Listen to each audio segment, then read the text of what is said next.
Apparently, the laws of physics and just common sense don't even apply to mobile gaming anymore. Your phone's gonna hate you by the end of this video because here's 10 incredibly massive new games coming to Android and iOS, and you had no idea.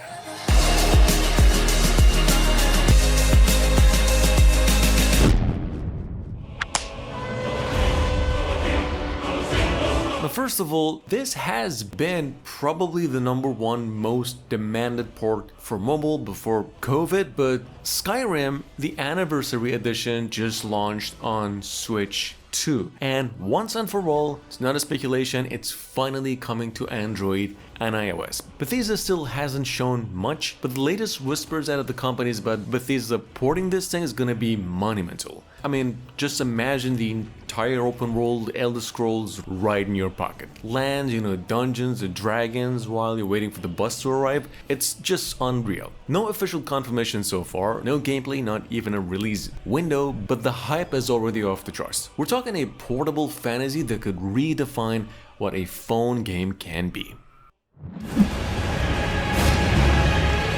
Alright, hold on to your phones. Elden Ring might be coming to mobile as well rather soon actually. Tencent is reportedly cooking up a version, and if it actually works, this could be the closest thing to a portable Lands Between we've ever seen. Open world exploration, the Souls combat and all the castles in your pocket, which is both unreal and possible at the moment where Hideo Kojima is thinking of porting Death Stranding 2 for mobile. But let's be real for a second, because considering From Software's biggest game going free to play on mobile is just wild. That's why we're being a little skeptical right now. No official date yet, but Tencent's mobile chops already mean it could actually happen.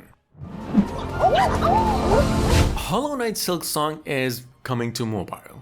Sort of. While a official port hasn't been dropped yet, you can actually go ahead and already run the game on Android through GameHub, and it ain't even watered down or anything like that. But the full gorgeous Metroidvania levels, and the combat you already enjoyed on Switch. In fact, on mobile, Silksong's shaping up to be one of the wildest handheld experiences ever. And if you thought mobile Metroidvania games were basic, you might go and get your hopes up and prepare to get your socks blown right off your feet. Hollow Knight Silksong's right now one of the nominees of the Game of the Year award, and it's coming to mobile in the following months is only just sweetening the deal.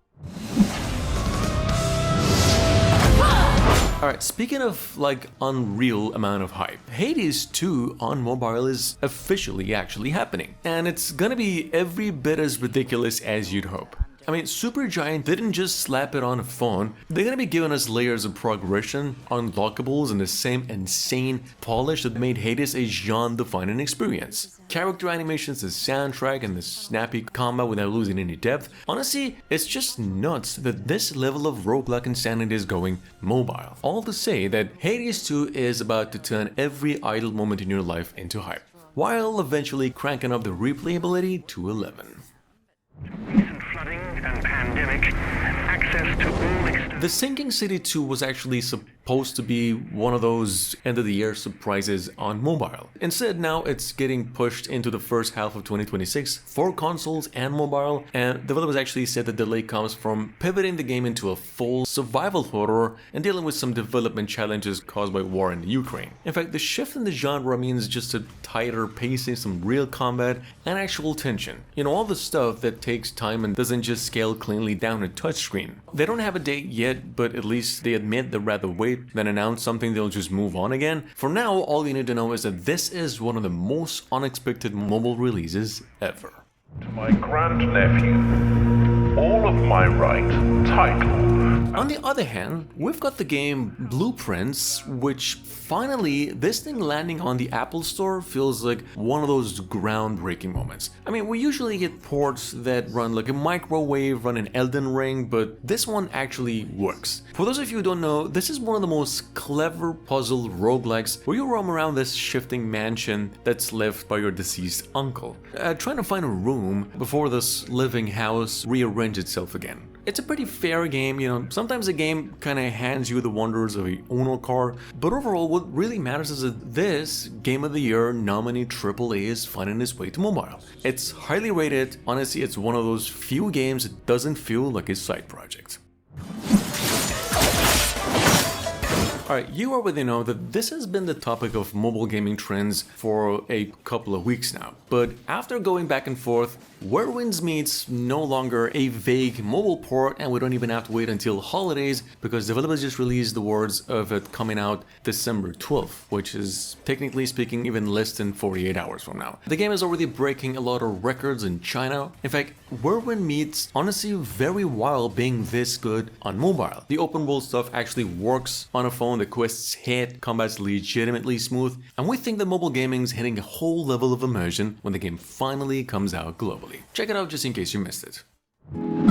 Venture into the heart of Europe. Now, I'm not really sure when we got here, but somehow a full-blown hunting sim, the type PC players got like a family heirloom, is actually coming to mobile. And not the usual mobile version, but a legitimate open-world trek through Transylvania, where every rock, every twig and boar feels like it shouldn't even run on a phone. You're tracking blood trails, reading wind directions and dealing with ballistics so realistic that you might actually eventually need a device upgrade. Overall, it's a pretty slow game though, heavy and super immersive. Basically one of the last games anyone expected to see on mobile. Yet it is in pre-registration state on Android and iOS and due out January 13 for the price of $10.